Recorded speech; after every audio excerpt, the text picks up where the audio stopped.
तो चलिए समझते हैं भारत के क्रिमिनल लॉज में एक बहुत बड़ा बदलाव आया है। 160 साल से भी ज्यादा पुराना इंडियन पीनल कोड यानी आईपीसी अब बदल गया है।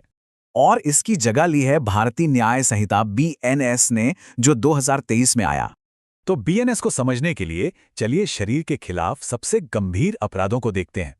बीएनएस भी पुराने आईपीसी की तरह आपराधिक मानव वध की बड़ी कैटेगरी से शुरू होता है। इसे समझने के लिए एक कानूनी कहावत है जो पिक्चर एकदम क्लियर कर देती है। ये इन दोनों के बीच का फर्क बहुत अच्छे से बताता है। सारा खेल इरादे का है। तो असली फर्क दोनों सेक्शन की वर्डिंग में है, एक छोटा सा पर बहुत जरूरी फर्क। चलिए आगे बढ़ते हैं। बीएनएस सिर्फ पुराने कानूनों में बदलाव नहीं करता, बल्कि नए अपराध भी जोड़ता है। पहली बार ऑर्गेनाइज क्राइम को हमारे मेन पीनल कोड में खास तौर पर डिफाइन किया गया है। और तो और कानून में छोटे मोटे ऑर्गेनाइज्ड क्राइम्स का भी जिक्र है, जिनसे रोज असुरक्षा होती है।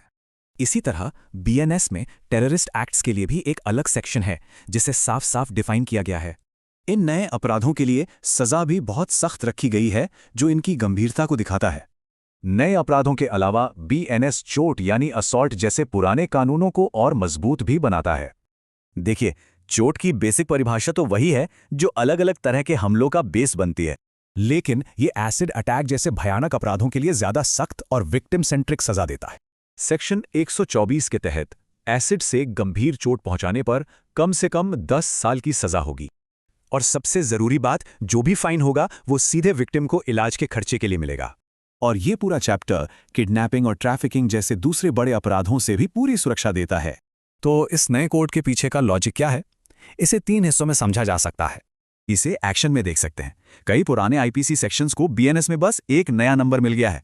तो टेक अवे ये है, कानून के मूल सिद्धांत वही हैं, बस आज के हिसाब से स्ट्रक्चर अपडेट हुआ है। ये कोड नया है और इसका पूरा असर तो वक्त के साथ ही दिखेगा। सवाल यह है कि इससे न्याय बेहतर होगा या नहीं।